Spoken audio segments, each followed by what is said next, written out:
Alright, so the version 1.6 livestream was freaking fire. All the new game modes, free 5-star. I was like, is this really Hoyoverse? Kudos to all the devs for Honkai Star Rail for an exceptional patch. Anyways, now that the livestream has happened, I can finally talk about the characters. And mainly the one character that can change everything about how we build teams. This unit will start the second generation of Star Rail characters. That's right, I'm talking about Ruan Mei.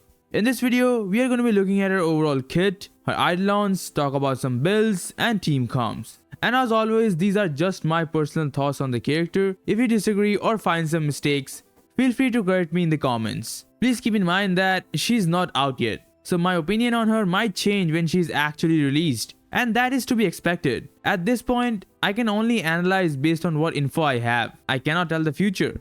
I ain't no Jesus, dude. So with that out of the way, I'm Sho and this is my pre-release analysis on Ruan Mei. So Ruan Mei is a 5-star ice character following the path of harmony. And right off the bat, she is the best harmony character right now. She is a character that touches one of the most unique and untouched mechanic in this game. Weakness break efficiency. And just to be clear, weakness break efficiency and break effect are not the same. I'll talk more about it in a bit. And also, despite that, she probably has all of the available buffs in her kit, and she can provide all those buffs to her whole team. Her base stats are pretty generic with 105 speed and 130 cost ultimate, but she gets more stats from her traces. Looking at her traces, her basic attack deals minor ice damage to the enemy and is the only attack that actually hits the target. Her skill, Ruan Mei gets a buff called Overtone that gives her whole team increased damage and increased weakness break efficiency for 3 turns. Now weakness break efficiency is not the same as break effect. Weakness break efficiency is not a stat in your character, it's the damage to the toughness bar of the enemy. And for every character there is a fixed amount that they can do. Or it can be increased through blessings in simulated universe. And now with Ruan Mei's skill. Break effect on the other hand is a stat on the character. It's the damage you do to the enemy's health bar when you break the enemy. And you can increase your break effect through Relics or Lightcones. Ruan Mei's ultimate deploys a field that lasts for 2 turns. When inside the field, all characters will gain 25% increased rest penetration, which is just a fancy way of saying all allies will ignore 25% resistance when dealing damage. Also, during this field is active, all allies attack will apply a special debuff called Thanatos Plum Rebloom to the target, and when a weakness broken enemy tries to recover, this debuff will proc, extending their weakness break and delaying their action based on Ruan Mei's break effect. And also deals a bit of Ruan Mei's ice break damage. This debuff can only be applied once to any target before they recover from weakness break, and after they recover, this debuff can be applied again. Now since the action delay is based on Ruan Mei's break effect stat, you want to focus on break effect in a build, and that is also important for another thing that I will talk about in a bit. Ruan Mei's talent is also pretty busted. She gives an unconditional 10% increased speed for all her allies except for herself. Also, when an ally breaks an enemy, Ruan Mei will deal a percentage of her ice break damage to the enemy target. Now since the speed buff is based on character's base speed, so most characters will gain around 10 speed and the damage is decent. Lastly, her technique, which is pretty good as it is, but becomes kinda busted when in simulated universe. When she uses her technique, she gains Silken Surrender, which automatically triggers her skill at the start of the battle without consuming any skill points. But in Sim Universe, when she has Silken Serenade, all attacks will reduce toughness regardless of the enemy weak to the element or not. Also, if you break their toughness, then that type of weakness break effect will be applied to that enemy, like Entanglement for Quantum or Imprisonment for Imaginary. Also, for every blessing you have at that point, the toughness damage is increased by 100%, which is stupid. Like imagine being at the end of the run and you have like 10 to 15 blessings. You'll most likely weakness break the enemy at the start of the battle. And also, when you break the enemy, Ruan Mei will deal a percentage of her ice break damage to that enemy. This whole thing is kinda ridiculous in Sim Universe. For the level of priority, I would recommend leveling up the skill and the ultimate first, as the increased damage and increased rest penetration is what you want to focus on first. Then I recommend going for the talent. From level 1 to level 10, the speed buff only gets increased by 2%, so it's not that important. But the extra damage does scales quite well with the levels. Lastly, you can leave the basic attack at level 1, as it doesn't really provide anything except for a bit of damage. Moving on to her passives, Ruan Mei's first Ascension passive increases all allies' break effect by 20%, which is great and kinda important for Ruan Mei herself. Her second Ascension passive regenerates 5 energy for Ruan Mei at the start of her turn, which is also really important for her. Lastly, her third Ascension passive makes it so that, in battle, for every 10% of Ruan Mei's break effect that exceeds 120%, her skill additionally increases allies' damage by 6%, up to a maximum of 36%. So let's do some quick maths here. She can give up to a maximum of 36% damage boost, and she gives 6% for every 10% break effect. So you need about 60% break effect to achieve the 36% damage boost, and that 60% is on top of 120% break effect. So to take full benefit of this passive, you want 180% break effect on your Ruan Mei, which might seem pretty hard to achieve, but she does get quite a bit of break effect from her bonus stats. Speaking of stat bonuses, after maxing out her traces, she gets a total of 37.3% break effect, 22% defense, and 5 speed, which makes her like 109 base speed. Really good. Alright, now after the kiss section, let's talk about rotations. Now typically, since she has a 3-turn buff in her skill, the best will be a skill basic rotation, which will make her a SP positive character. And since the buff's duration is based on her turn instead of her allies' turns, it doesn't matter what her speed is. The issue is in her burst. The field from her burst, which lasts for 2 turns, has a 130 energy cost. And of course, you can't really get 130 energy in just 2 turns, right? So the best is going to be a 3-turn ultimate rotation with an S5 meshing cogs and 124.4% energy recharge, which you can get from an ERR rope and a set like the Penacony set. Now an S5 Memories of the Past will also do the job, but getting an S5 of a 4-star Lightcone is significantly harder than an S5 3-star. I personally don't even have a single Memory of the Past. The only way to guarantee a 3-turn ultimate is with an S5 meshing cogs and a 124.4% energy recharge. Anything less than that, like an S4 meshing cogs, will not guarantee the 3-turn ultimate. You'll have to rely on some RNG, like getting hit or something. So that is going to be your best bet. Otherwise, a 4-turn ultimate is not that bad either.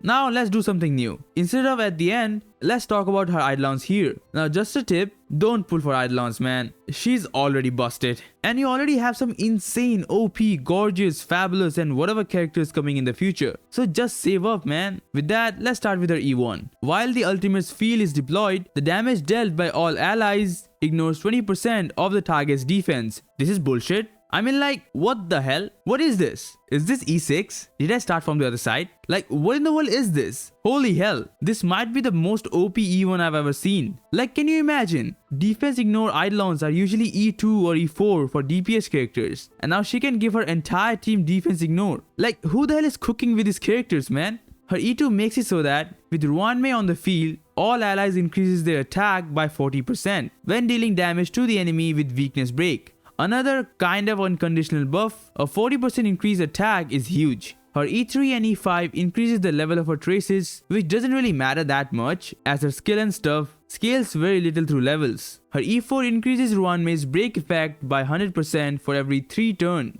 when an enemy target's weakness is broken, which is also huge. Given her kit, the enemy will be broken quite a lot, to the point that this buff might as well have a 100% uptime. Lastly, her E6 extends the duration of the ultimate's field by 1 turn, and the talent's break damage multiplier additionally increases by 200%, which is kinda underwhelming. Like, yeah, it's good, don't get me wrong, but compared to her other Eidolons, this is kinda disappointing as the E6. I think her E1 should have been her E6. Overall, I say her Eidolons are really good, especially her E1, which is kinda stupid. Like, what made them think that this is balanced, man? I'd never recommend going for Eidolons, but if you really want to, E1 is all you need, and every single one of your DPS becomes a god. After all the info stuff, let's see how we can build her. Starting off with her relics. Well, there is not much choice here. There are like 2 sets that work on her. First is the Thief of Shooting Meteor set. This is in my opinion her best in slot set. It gives a total of 32% break effect and a bit of energy. This set perfectly synergizes with Ruan Mei's kit, and since we mainly focus on energy with her ornaments and her Lightcones, this is a really good option to get a bunch of break effect. The other option is going to be a 2-piece combo set of the Thief set and the Messenger set for 16% break effect and 6% speed. A full 4-piece set of Messenger Hacker Space is not recommended because the 4-piece effect won't proc for Ruan Mei, as her ultimate is not an ability to her allies, it's a field. And also you don't need to focus on speed that much on her, as all her buff durations depends on her own turn. The main focus should be break effect, and for that, the Thief set is her best in slot. For the ornaments, the best and the only option for a 3-turn ultimate is going to be the Penacony set or the Bonvac set, as I said in the rotation segment, to guarantee a 3-turn ultimate. But if you can settle for some RNG or a 4-turn ultimate, then the Talia Kingdom of Banetry set becomes one of our best options. It gives a total of 36% break effect if you are 145 or higher speed. This is a really good set to reach the 180% break effect that will allow her to give the full 36% damage boost from her passive. But of course, you have to settle for a 4-turn ultimate, so it's up to your preferences. In terms of relic stats, it's really simple. You wanna go with an HP percentage body, speed on the boots, another HP or defense percentage spear, and an ERR rope. Now it doesn't matter if you go with a 3-turn ultimate or a 4-turn ultimate, you always want an ERR rope for consistency. But if you are solely focusing on a 4-turn ultimate, then you can opt for a break effect rope. For the substats, you want to focus on speed, break effect, and then defensive stats like HP and defense. Since only her basic attack actually hits the opponent, giving attack stats to her will be a waste. In terms of Lightcone options, hers can be divided into 2 categories. One for a 3-turn ultimate rotation and one for the 4-turn ultimate. For a 3-turn ultimate build, there are of course 2 options, the S5 Meshing Cogs and the S5 Memories of the Past. And I'm saying S5 because you need them to be S5 to guarantee a 3-turn ultimate. Anything less than that will result in RNG, like you'll only get a 3-turn ultimate if you get hit once. It's a pretty tight build option, but it has its benefit. For a 4-turn ultimate, there are much more options for her. You can literally use any Harmony Lightcone on her and it will work. Past Self in Mirror is great for this type of build. It gives a huge break effect stat and then provides damage boost to all her allies and generates extra skill points. It also generates energy for all allies, but it's not as frequent as something like Meshing Cogs. But then again, it gives energy to all allies. Definitely her best in slot for a 4-turn ultimate build. Next, Bronya's Lightcone is not that recommended on her because most of the passive just does not work. Like the extra energy recharge is great, but the skill point generation won't proc with Ruan Mei's ultimate. And for the damage buff, you have to have good speed tuning on your DPS to go right after her. With all this, you might as well use any other 4-star option. Dance Dance Dash is an overall great option for any Harmony character. Planetary Rendezvous is great if you pair a DPS like Jingliu with her. Past and Future is also great for some extra damage but requires good speed tuning. And lastly, the Battle Pass Lightcone is also a great general Lightcone to use on Ruan Mei. Now both builds are fine, so don't feel forced to build a 3-turn ultimate build, or don't feel bad if you don't have an S5 Meshing Cogs. Both builds have their own benefits. Like for the 3-turn ultimate build, you get to use her ultimate more often, which is big as the 25% all type rest penetration is kinda insane. But since you are dedicating so much focus on building energy, you won't be able to get much break effect on her, which will result in you not being able to take full advantage of her passive, which gives damage boost based on her break effect. On the other hand, with a 4-turn ultimate build, you can be a bit more lenient with your stats, and you can easily reach 180 break effect on her. And since you don't have to focus on energy anywhere, you can use a break effect rope on her with a break effect ornament set, which will allow her to give the full extent of her buff from her passive. A full 36% unconditional damage boost to everyone. So you can see both builds have their own edge over the other one. I personally will be going for the 4-turn ultimate build as it's much more easier to get the stats, and I really like the unconditional 36% damage boost to the entire team, but you can go with whichever you prefer.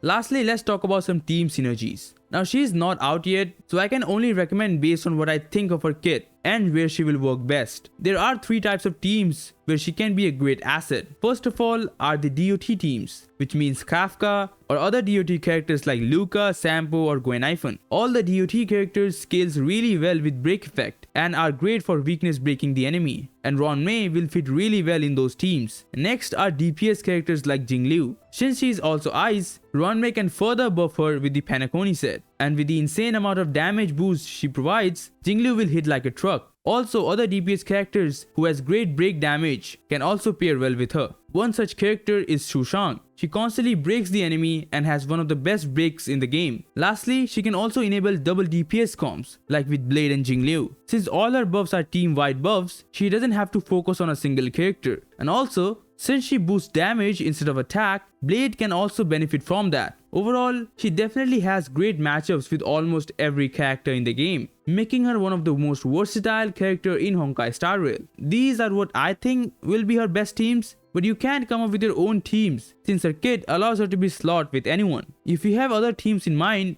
or want to try something new, feel free to share your thoughts in the comments.